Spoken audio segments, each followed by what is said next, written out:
Mattress ద్వారా magnetic field. మీరు biomagnetic mattress పై నిద్రపోతే శరీరంపై సాఫ్ట్ అయస్కాంత తరంగాలు ప్రభావం చూపుతాయి.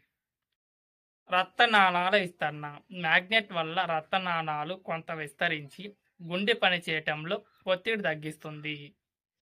రక్త ప్రసరణ పెరగటం. గుండె నుండి ప్రతి కణం దాకా రక్తం త్వరగా వెళ్తుంది.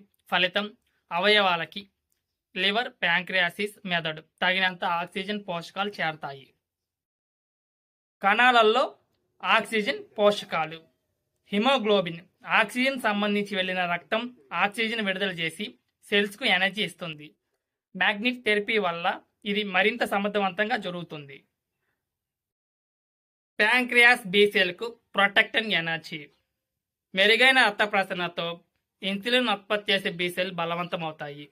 ఫలితం ఇన్సులిన్ తయారీ మెరుగవుతుంది. Insulin sensitivity. స్కెల్లుకుండ cells, skeletal muscle cells insulin ని బాగా గ్రహిస్తుంది. శరీరంలోని గ్లూకోజ్ సహజంగా సెల్స్లోకి ప్రవేశిస్తుంది. బ్లడ్ షుగర్ స్థాయిల పరిమితి. రక్తంలో అధికంగా ఉండే చక్కెర తగ్గి స్థిరంగా ఉంటుంది. ఫలితం ముందుగా ఉన్న హై షుగర్ పిక్స్ తగ్గిస్తాయి. జీర్ణశక్తి.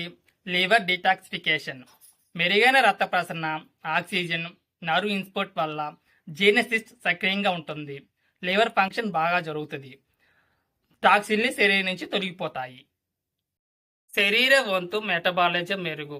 యాంటీ స్ట్రెస్ హార్మోన్లు సమతుల్యం అవటంతో శరీర శక్తి స్థాయి పెరుగుతుంది. దీర్ఘకాలంలో ఇన్సులిన్ రెసిస్టెన్స్ తగ్గి డయాబెటీస్ నియంత్రణలో సహాయం. మ్యాగ్నెటిక్ థెరపీ వల్ల రక్తనాళాలు విస్తరించి రక్త ప్రసరణ మెరుగవుతుంది. ప్యాంక్రియాస్కు ఆక్సిజన్ పోషకాలు అందుతాయి. ఇన్సులిన్ ఉత్పత్తి సెన్సిటివిటీ. బ్లడ్ స్థాయి స్థిరంగా ఉంటుంది. మన జీర్ణశక్తి డిటాక్స్ ప్రక్రియ సక్రియంగా ఉంటుంది. పై ప్రక్రియలో మొత్తం స్పష్టమైతే మ్యాగ్నెటిక్ థెరపీ ఎలా డయాబెటీస్కి సహాయపడుతుందో మనకు క్లియర్గా అర్థమవుతుంది.